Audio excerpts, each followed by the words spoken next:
Lənkəranda ölümlə nəticələnən yol nəqliyyat hadisəsi baş verib. Qəza Lənkəran Boradigah Masallı magistralında Lənkəran rayonunun Separadi kəndi ərazisində qeydə alınıb. Belə ki, Masallı rayonunun Mahmudavar kənd sakini 21 yaşlı Sultan İlkin oğlu Hacıyev idarə etdiyi Hyundai Sonata markalı avtomobillə hərəkətdə olarkən idarə etməni itirib. Nəticədə avtomobil əvvəlcə yol kənarındakı iki rabitə dirəyini sıradan çıxarıb, daha sonra Ulum çayı üzərindəki dəmir körpüyə çırpılıb. Zərbənin təsirindən körpünün dəmir konstruksiyaları zədələnib və avtomobil təxminən 20 metr hündürlükdən çaya düşüb. Qəza nəticəsində sürücü və avtomobildə sərnişin qismində olan onun həmkəndlisi 21 yaşlı Ümid Nicat oğlu Möhübbətov müxtəlif dərəcəli bədən xəsarətləri alıblar. Ətrafdakı şəxslərin köməyi ilə onlar sudan çıxarılaraq təcili tibbi yardım vasitəsilə Lənkəran rayon mərkəzi xəstəxanasına çatdırılıblar.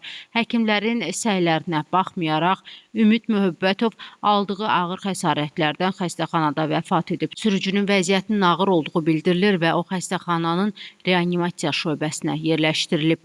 Faktla bağlı araşdırma aparılır.